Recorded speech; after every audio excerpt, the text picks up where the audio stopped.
Vous saviez que les récits des prophètes sont pas seulement des événements du passé, mais des réalités vivantes qui se rejouent en chacun de nous.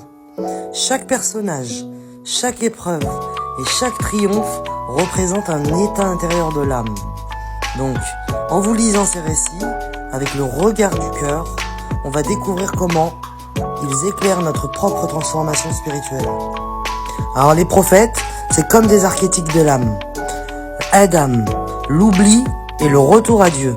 Alors Adam, il va symboliser l'âme humaine dans son état originel, dotée d'une connexion divine, mais sujette à l'oubli. Sa chute, c'est pas une condamnation, mais une invitation à la conscience et au retour à Dieu à travers le repentir. Pour Noé, c'est la purification intérieure. Donc le déluge de Noé va représenter l'aspiration à la purifier l'âme des attachements illusoires. L'arche, c'est l'état de conscience protégé par la foi et ça va permettre de traverser les épreuves sans être englouti par elles. Par rapport à Abraham, c'est la soumission totale. Le sacrifice d'Ismaël, c'est pas une épreuve physique, mais un symbole du renoncement à l'ego pour laisser place à la volonté divine. Et en nous, Abraham est celui qui détruit les idoles intérieures, donc désir, les attachements, pour établir l'unité. Par rapport à Moïse, c'est l'initiation et la traversée du désert. Donc Moïse, lui, va incarner le voyage initiatique de l'âme qui lutte contre l'oppression de l'ego, donc Pharaon, et traverse les épreuves pour atteindre la terre promise de la connaissance spirituelle.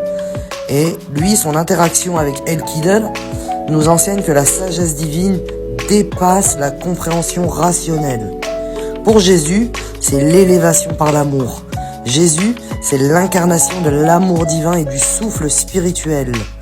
Son message, il rappelle que seule la purification du cœur mène à l'union avec Dieu, ce qui ouvre la conscience divine. Et il enseigne le détachement du monde matériel et l'élévation vers la lumière intérieure. Et grâce à celle-ci, c'est là qu'on a cette connexion avec le divin. Par rapport au prophète Mohammed, donc lui c'est le sceau de la perfection. Donc Mohammed, lui, il symbolise la synthèse de toutes les qualités prophétiques, le monde ultime du cheminement vers la présence divine, et donc son ascension nocturne, donc Isra et Mira, est l'image de l'âme s'élevant au-delà des voiles de l'existence vers l'unité divine. Donc l'âme à parfaire et le divin, il est en nous. Donc on nous enseigne que les prophètes sont des reflets de notre propre voyage intérieur. Et vraiment, méditant sur leurs histoires, on va découvrir en nous-mêmes les épreuves et les vertus qu'ils incarnent. Chaque événement devient une clé pour comprendre nos défis spirituels. La chute d'Adam nous pousse à nous souvenir de notre origine divine. La patience de Jacob nous enseigne la confiance en Dieu dans l'adversité. Et la sagesse de Salomon nous rappelle que la vraie richesse est intérieure. Donc avec ces livres saints, c'est pas des simples récits, mais des cartes de navigation pour l'âme. Et si vous intégrez ces leçons, vous révélerez en vous l'étincelle divine qui vous mène à la réalisation ultime, l'union avec Dieu.